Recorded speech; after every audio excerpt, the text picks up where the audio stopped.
The US government is quietly reshaping the global economy in ways that will change our world forever.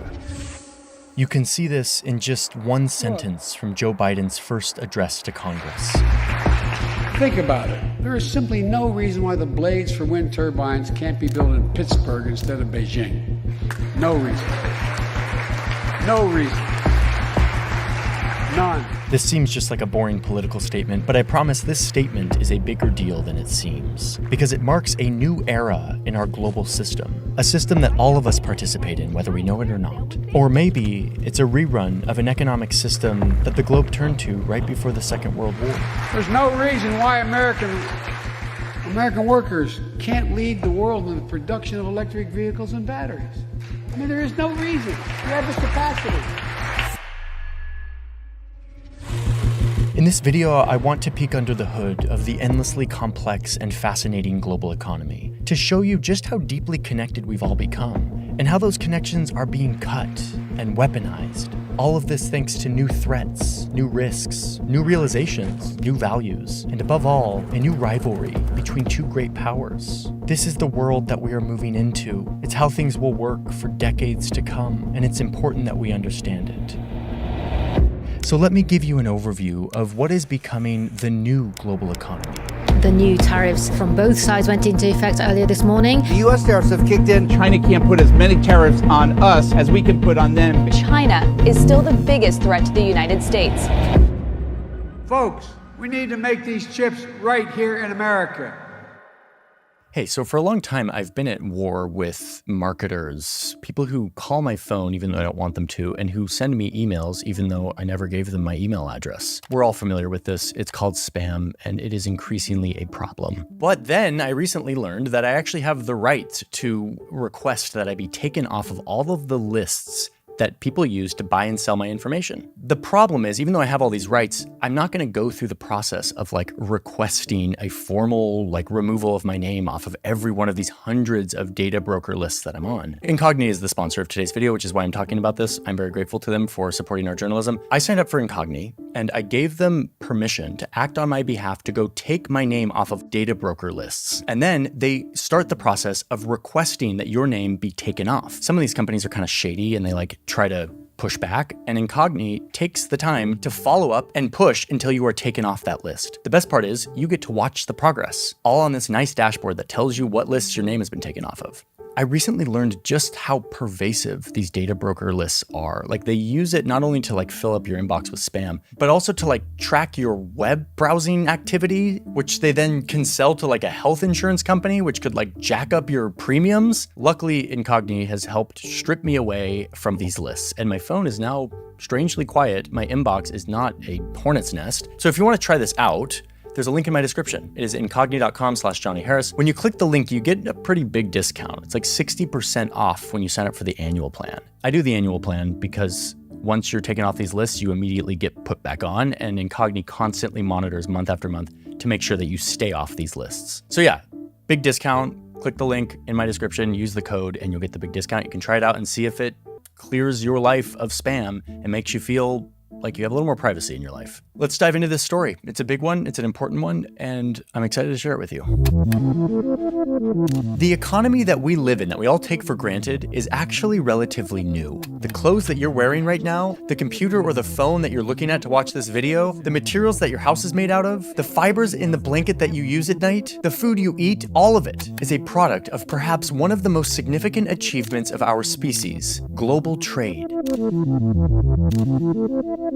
Early on, humans discovered the magic that occurs when a group of people specialize in producing something valuable, like grain. They make more than they need, and then they take that excess and they give it to another group who also made too much of something because they specialize in a specific thing, maybe textiles. And through this exchange, both parties benefit way more than they could on their own. It was this kind of cooperation that leveled our species up beyond any other animal on Earth. So we just kept doing it.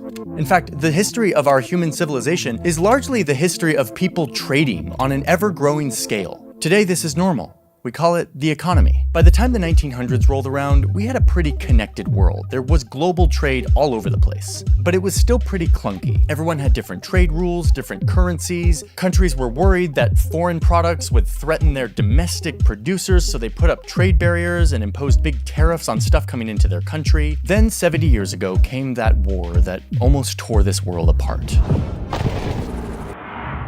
Out of the ashes of that war, the US emerged as the most powerful country ever. It had troops and influence in every corner of the globe. And with that new power, the US and its allies wrote a new playbook for the world economy. They would make it so that the US dollar was the top currency. Everything would kind of be pegged to the US dollar. This helped stabilize the whole system. It helped it move more predictably. It helped countries send and receive money across borders. The US also got countries together with the goal of lowering the taxes imposed on products flowing in and out of their country, tariffs. And through all these efforts, all these new rules, borders opened up. Investors could put their money almost anywhere on Earth to grow new businesses. Corporations could look to faraway lands for cheaper workers to set up their factories. The world became one big market, and it started to benefit hundreds of millions of people. So much so that even anti-capitalist China couldn't stay out of this global economy that was so unrecognizably open, that was so much more open than anything the world had ever seen. There was way too much money to be made. So China jumped in. They said that they would remain communist, but they would open up a few dozen of their coastal cities to be open for business in this new global market. Millions of China's rural poor flocked to the coastal cities, these gateways to the global market. They showed up ready to work, and to work for cheap. A world away over in the United States, corporations looked at all of their factories in places like Detroit and Buffalo and realized that it would make a lot more sense for them to move all of these factories to China, where they could pay workers a fraction of the wage. And spoiler alert, all these coastal cities in China that opened up to the global economy soon looked like this. Hundreds of millions of people in China lifted out of poverty and thrust into this new middle and upper class, all thanks to the magic of the global economy, based on the rules and policies that the US had set up after World War II. It was so good for China and a bunch of other countries, but for the many Americans whose jobs had just been given to someone in like Shanghai, this didn't feel like magic. It felt like betrayal, like a recipe for poverty and ghost towns. This China shock was one of the first big tastes of the economic pain that this global economy could inflict on huge numbers of people. But to everyone else, it was totally worth it, because thanks to this system, people were suddenly seeing prices at their stores drop further than seemed possible. Washing machines, shoes, tools, toasters, couches, shirts, socks, toys, mattresses, lawn chairs, anything you can think of is now flowing from Chinese factories and available for dirt cheap at your local Walmart, all while transforming the lives of people in places like Vietnam, India, Chile, and Thailand, who saw huge economic growth during these years. So by the 80s, China's fully in the global economy, and it is a gravy train. The US and UK both elect leaders who love this free trade global capitalism. More trade, not less, is the wave of the future. The new system was boosted by all of this new technology that was coming out, making it easier to pass information across borders, to move money, to move people, to move goods across the globe. A globe that used to be vast and daunting and closed, but now just looked like a giant marketplace. All of this transforming in a matter of decades.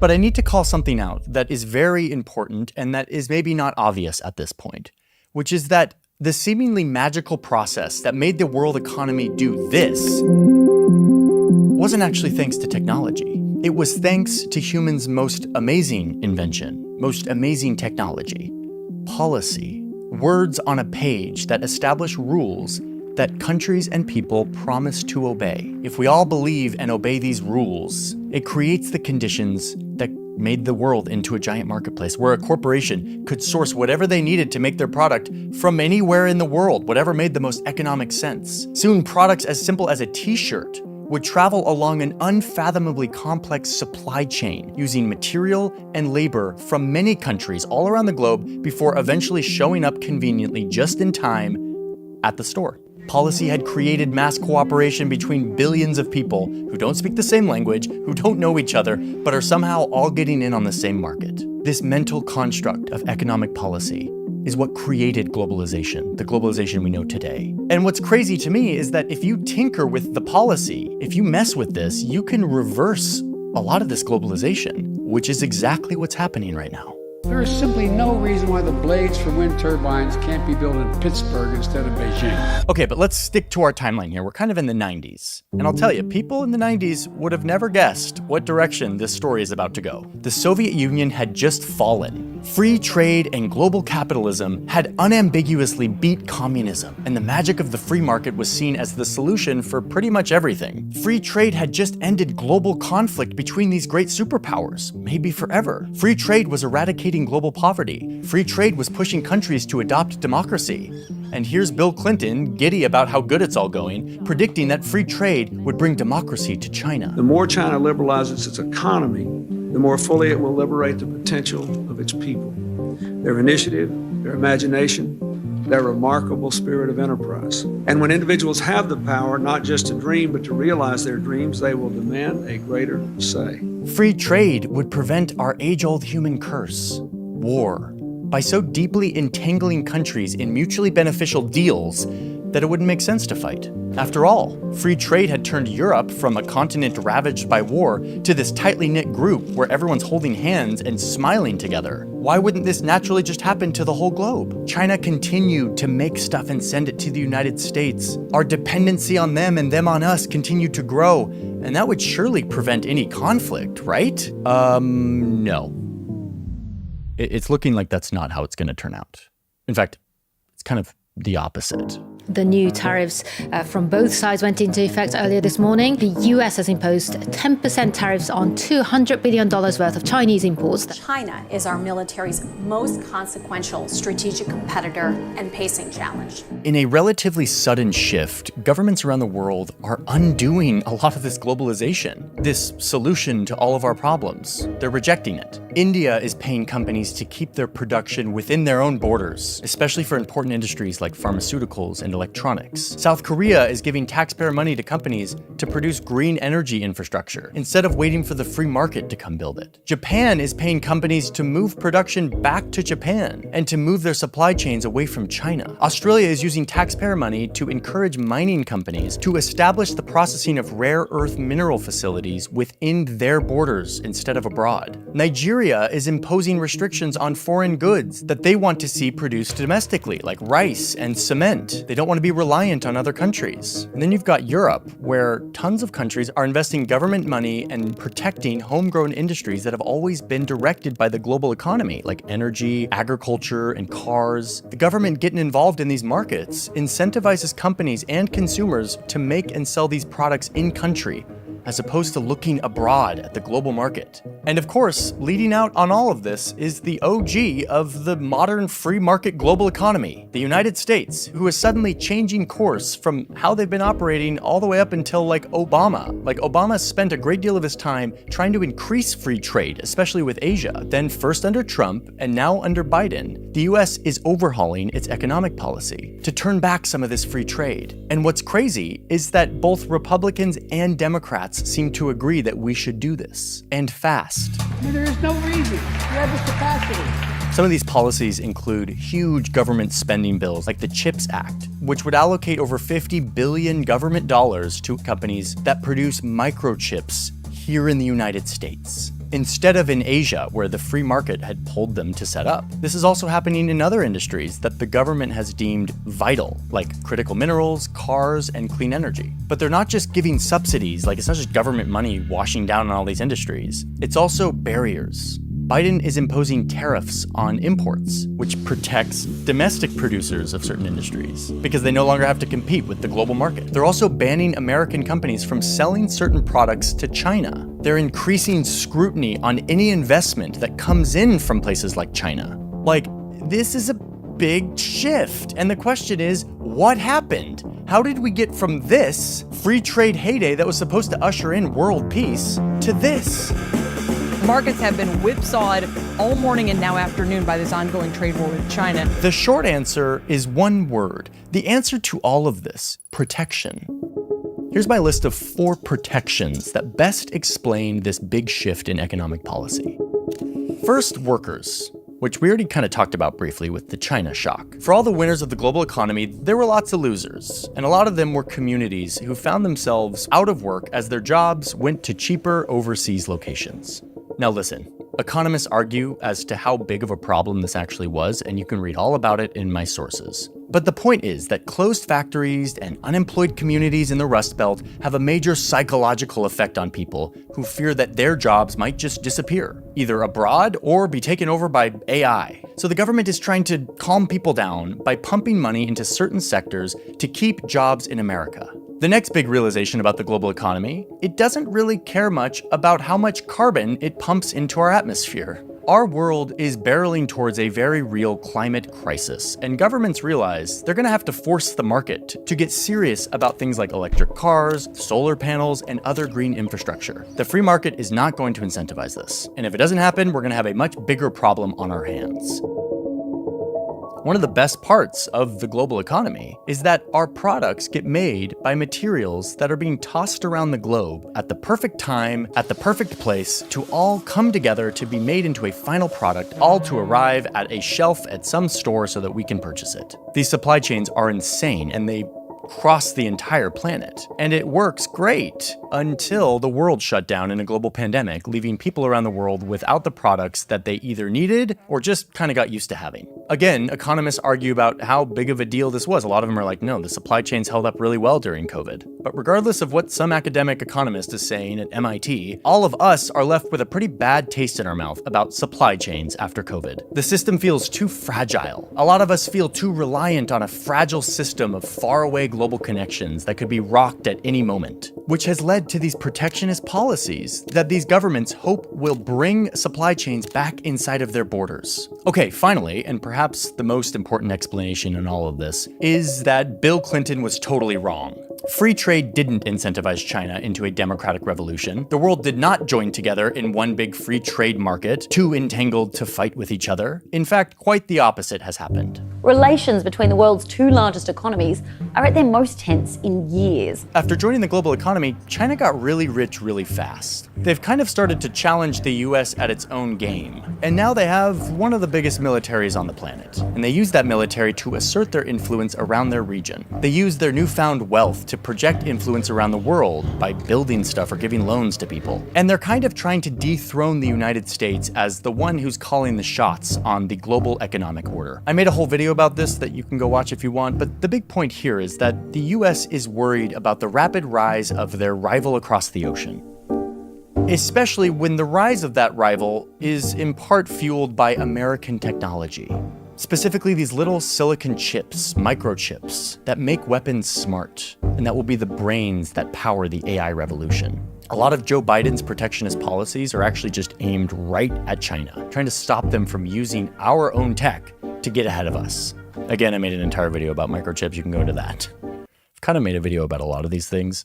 But yeah, Joe Biden is also trying to get the supply chains for these microchips out of China's neighborhood, meaning out of Taiwan, bringing them back inside our borders to places like New Albany, Ohio, nice and safe in the middle of our continent. So you're gonna see a lot more moments like this, with American presidents or politicians with hard hats on, speaking at construction sites. Folks, we need to make these chips right here in America to bring down everyday cost and create good jobs. America's back and America's leading the way.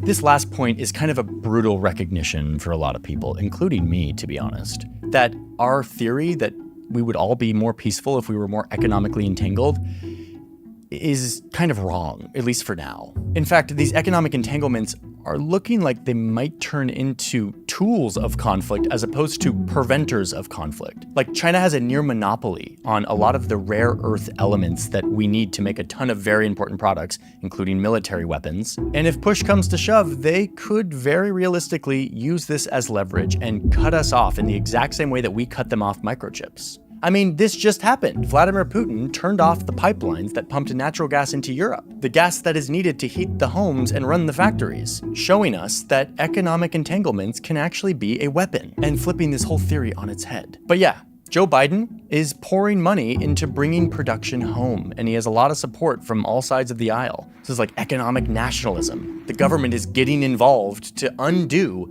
some of what the free market did in its heyday, which was to distribute production of stuff where it made the most economic sense, not where it protected people. And that means we will invent it in America and make it in America. And we're going to make sure we include all of America. So that's where we're at. The world is reacting to some weaknesses that they see in the global free trade system. They're putting up barriers in the name of protection. And no one's really sure what that means. Like, it's kind of hard to not look at this and draw some parallels with the 1930s, when a series of economic crises led countries to put up trade barriers in the name of protection, which then led to ever greater economic strife, leading to unrest and eventually culminating in the Second World War. But don't read too far into that. I'm not trying to do one of those things where I'm like, every 100 years, history repeats itself. That's not what I think is happening here. But there's some similarities that we should probably just keep an eye on. A suite of crises that make us turn inward, that surge populism and economic nationalism, and the rise of tensions between great powers.